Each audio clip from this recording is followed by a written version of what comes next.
Hey guys, today we'll be taking a look at the 2022 Senate map based on the polls that have been released so far. So there are a few states in which we do not have polls, and these are the states that I have already filled in. The states in which we have no data from are basically the states that are not going to be closed at all this November, but the races that really will matter, these gray states, these states we do have polls from, and basically every single competitive race we have polling numbers from so far. And today we'll be taking a look at the 2022 Senate map based on the numbers that we've seen in the last couple of months. Starting off with the state of New Hampshire, where Maggie Hassan is running for her re-election. She is currently leading by pretty reasonable numbers against the potential Republicans she may face. She has consistently been in the lead over Chuck Morse and Donald Boldeau, currently the two frontrunners for the GOP nomination. However, the latest poll does show Chuck Morse ahead by 2 points. So based off of these polls at this point in time, I am going to categorize the state of New Hampshire as being lean for Maggie Hassan.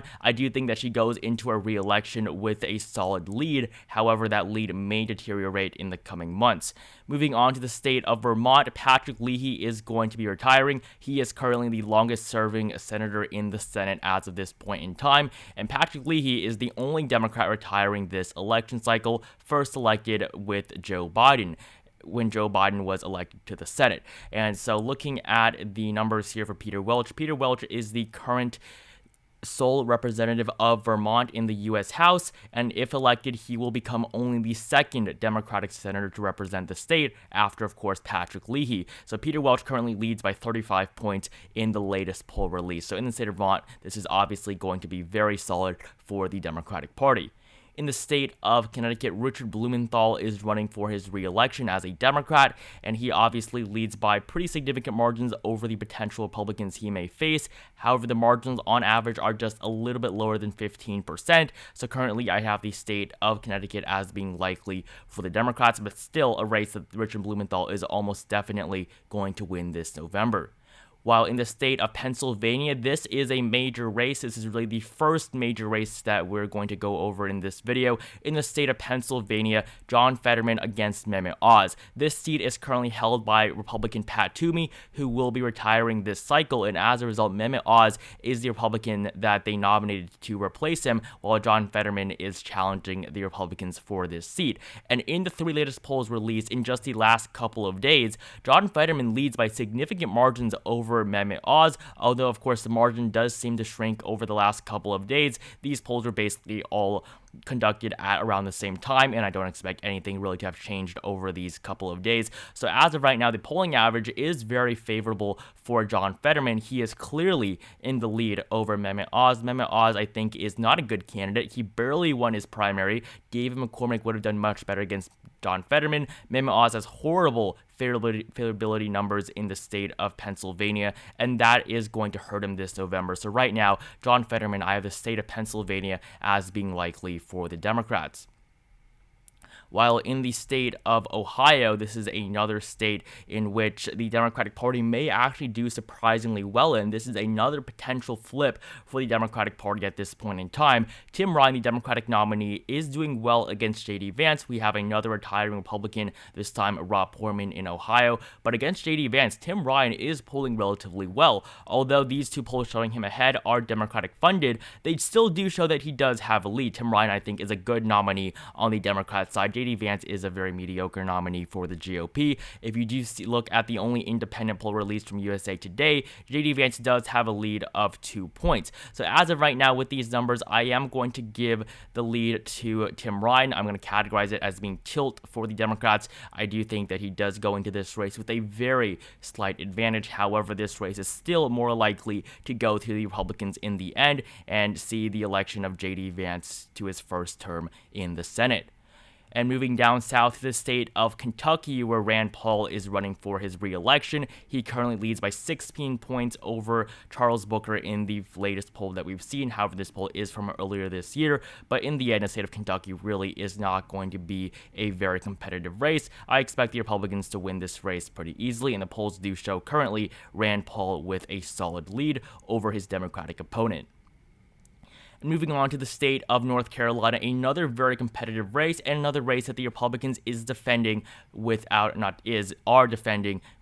an incumbent. In the state of North Carolina, this is between Ted Budd and Cheri Beasley. Of course, Budd and Beasley were recently nominated by their parties, and currently looking at the polling average, Ted Budd leads by 2 points over Cheri Beasley, the former Chief Justice of the North Carolina Supreme Court, while Ted Budd is currently a member of the U.S. House. And if you look at the polls that have been released, many of them are Republican funded, and they do show Budd with a slight lead. In the most recent independent poll, the poll does suggest that Cheri Beasley has currently a 4% lead, although other polls from last month do show Ted Budd with an even stronger 8-point lead over Cheri Beasley. So really the polling numbers in the state of North Carolina are not very accurate at this point, but this 2% lead I think is very reasonable for Ted Budd. This is a race that the Republicans are favored in. In 2020, the Democrats were unable to capture North Carolina, even though they saw much more favorable polling numbers for Cal Cunningham over Tom Tillis. So as of this point in time in 2022, I think that the Republicans do go into this race with an advantage. I think this race is very similar to the one we have in the state of New Hampshire, with Maggie Hassan running as the Democratic incumbent. And moving on to the state of Georgia, another key race. This time, this is a race that the Democrats are going to have to defend this November. And if the Democratic Party loses the race in Georgia, this will spell a very difficult road for the Democrats in terms of winning the Senate control for a second time, after, of course, flipping it in 2020. If you look at the Georgia Senate race polls here between Herschel Walker and Raphael Warnock, Herschel Walker currently leads by an average of 1.9%. There were a whole slew of polls from earlier this year that showed Raphael Warnock behind Herschel Walker. However, the two latest polls do give the lead to Warnock as of this point in time. Raphael Warnock was, of course, first elected in the 2020 special election in Georgia, and he played a key role in helping Democrats win the Senate in the previous election. However, this time around, Georgia will also be a key state, but this time probably to help the Republicans win back Senate control, but we will have to see what happens in the next couple of months. I do think that this race will still be one of the most competitive ones, and you cannot rule out Raphael Warnock. He is still a strong incumbent, but Herschel Walker, as of this point, with the support that he's getting basically from the unpopularity of the Democrats nationwide, he may end up being able to win this race. I think if we were in a 2020-like environment, Raphael Warnock would definitely defeat Herschel Walker, not by a big margin, but I do think that Warnock would still come out on top. So as of right now, the state of Georgia currently is also lean for the Republicans. While in the state of Florida, the races in Florida typically are close. If you look at the 2018 Senate race, Rick Scott won by 0.2% of the vote in the previous Senate election that we had in Florida. However, in 2022, things are not going to be the same at all. In the election that we have this November in the state of Florida, Marco Rubio is going to absolutely destroy Val Demings. If you look at all the polls that have been released, Marco Rubio has consistently led by significant margins in every single poll that has been released. There have only been one poll showing Val Demings ahead. This was released earlier last month. However, you have a Democratic-funded poll showing Marco Rubio up 6 points. The numbers here are obviously very good for the incumbent Republican who is running for a third term. Marco Rubio is popular in his state, and I don't think that Val Demings really stands a chance at this point in time as the state of Florida continues to shift more and more to the right. And Marco Rubio will be elected alongside Ron DeSantis, who is obviously a very popular governor. He will help the GOP in many races that they have in the state of Florida this November, and I think that Marco Rubio will also benefit from that. So in the state of Florida, currently, I have it as being likely for the GOP based on the polling numbers that we have seen so far.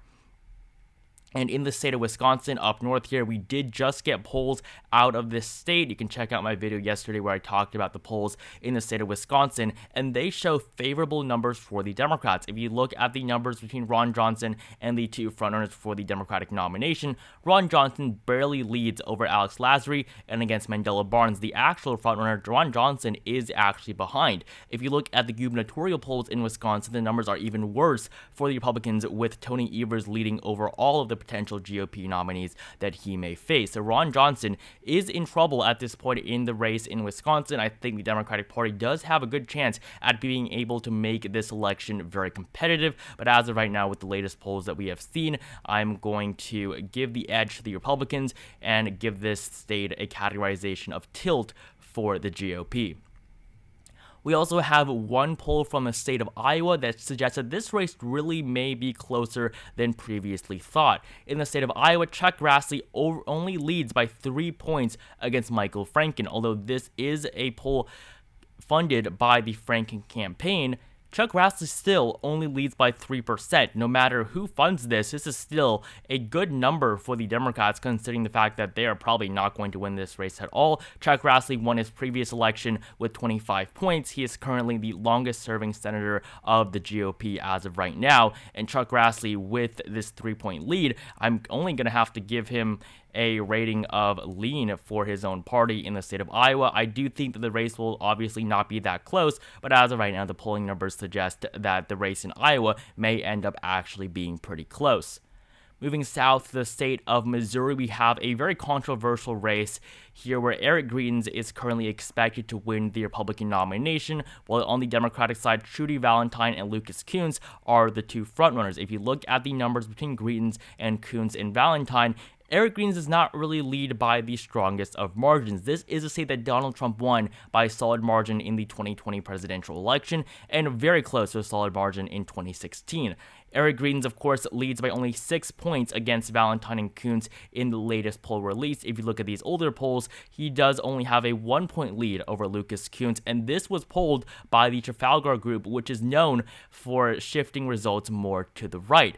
And Eric Greitens is not a popular nominee because, of course, he was the former governor and had to resign as a result of a sexual misconduct allegation. And so Eric Greitens is not a good nominee for the GOP, but they are still likely to pick him as he is still popular with enough of his own party in the state of Missouri to end up winning the nomination. So as of this point in time, I'm going to categorize the state of Missouri as being likely for the GOP based on the polls released, although I do think that Eric Greitens as the nominee could really make this race pretty competitive. And moving on to the state of Louisiana, Louisiana is obviously not going to be that competitive of a race. Here we have John Kennedy running for his re-election, and he is ahead by 39%. So nothing really too much to talk about here. The state of Louisiana is going to continue to remain very solid for the Republican Party.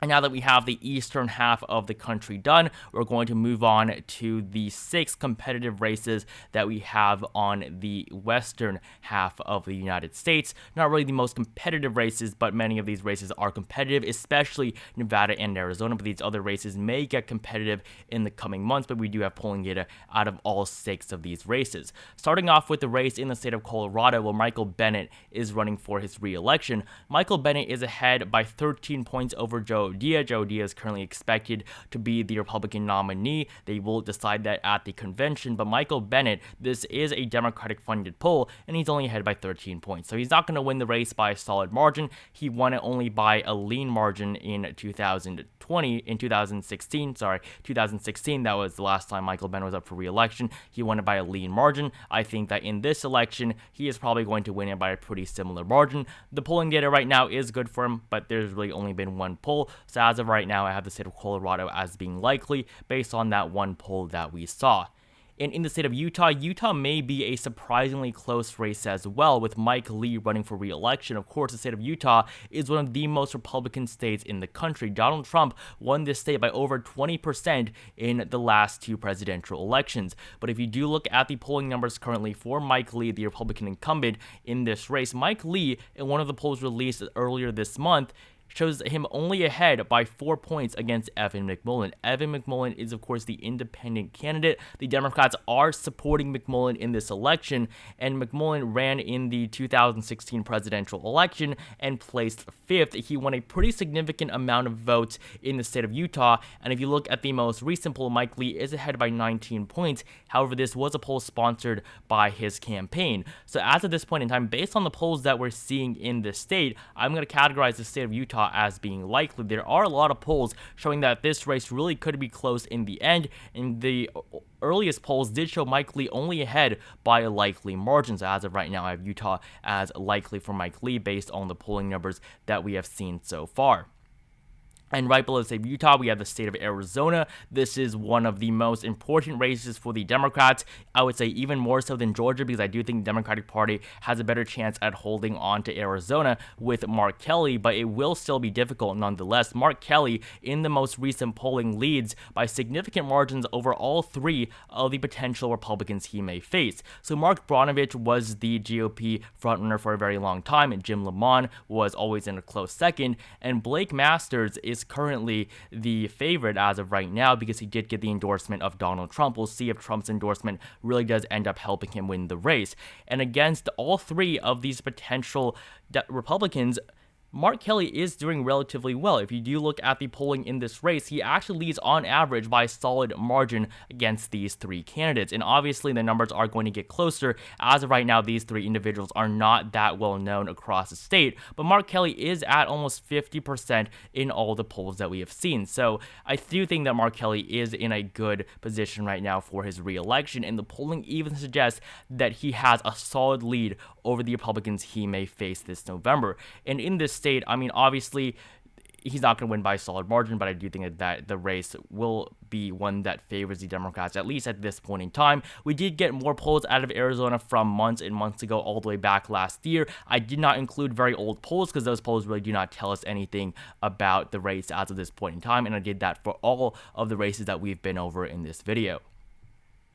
And moving on to the state of Nevada, where Catherine Cortez Masto is running for her second term. She, of course, replaced Harry Reid in 2016, who retired and formerly was the Democratic Senate leader before Chuck Schumer. But in the state of Nevada, Catherine Cortez Masto is in a very competitive race. Yes, the polling average does show her ahead by 4.3% currently, but if you do look at the latest poll, Catherine Cortez Masto led by 23%. And as of right now, Adam Laxalt is the official nominee for the Republicans in this race, as Sam Brown will not be up against Catherine Cortez Masto this November, but Adam Laxalt is, and according to the latest poll, Catherine Cortez Masto is up by over 21%. This is obviously a outlier, a huge outlier. I don't know what happened here, but if you look at the other polls, it does show a much more even race, and previously, Adam Laxalt had a very slight lead over Catherine Cortez Masto. But as of right now, I mean, obviously this 21% lead is good for a campaign, but it definitely is not representative of how the race is going to end up looking like. But I am going to categorize Nevada based on this polling average as being lean for the Democrats. And the final state in the continental U.S. we have is the state of Washington, where Patty Murray is running for her re-election. And Patty Murray is in a surprisingly competitive race. Washington is typically a very solid state, but according to the two polls that we've seen, these are Democratic-funded polls.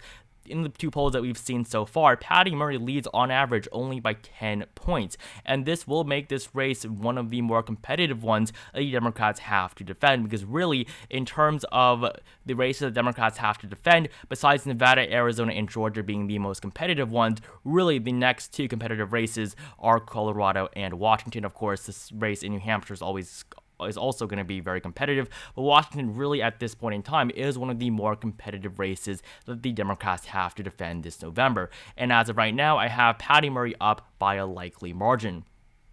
And finally, in the state of Alaska, where Lisa Murkowski is running against another fellow Republican endorsed by Donald Trump, being Kelly Tshibaka, Lisa Murkowski does lead over Tshibaka in the latest polls released. Obviously, a Republican is going to end up winning no matter what, so this state is solid for the GOP in terms of which party is going to win, but as of right now, for the margin of Murkowski over Tshibaka, I do have it in favor of Lisa Murkowski. I do think that she will end up winning this race. She currently has a lean advantage over Kelly Tshibaka in terms of the polling average, an average of +4 for Lisa Murkowski based on the two latest polls that we have seen.